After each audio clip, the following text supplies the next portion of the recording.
Son 2 asırdır İslam coğrafyasında birçok acı ve zulüm yaşanmaktadır.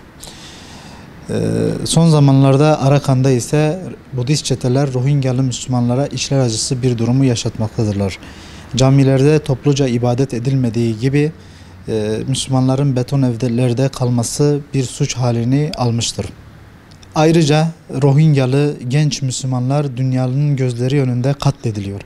Bizler de Hüdapar Gençlik Kolları olarak orada yaşanan bu zulme sessiz kalmamak ve oradaki Müslümanlara, gençlere, çocuklara, yaşlılara, kadınlara yardım faaliyetinde bulunmak için en ön safta yer tuttuk.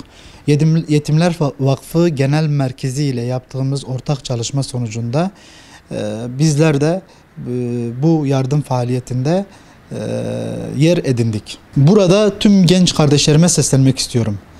Sadece Arakan'da değil, bugün Irak'ta, Keşmir'de, Afganistan'da yaşanan tüm zulme sessiz kalmamak adına dahi olsa orada bulunan genç kardeşlerimize yardım faaliyetinde bulunmak zorundayız. Bu üzerimize bir vebaldir.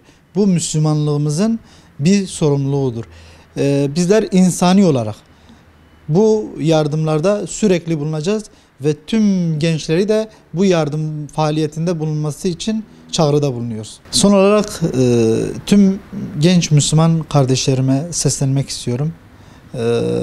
Sadece Arakan'da değil, dünyanın birçok yerinde yaşanan bu zulme sessiz kalmamak adına dahi olsa, üzerimizdeki bu sorumluluğu atmak adına dahi olsa bizler onları da bu yardım faaliyetinde bulunmaları çağrısında bulunuyoruz.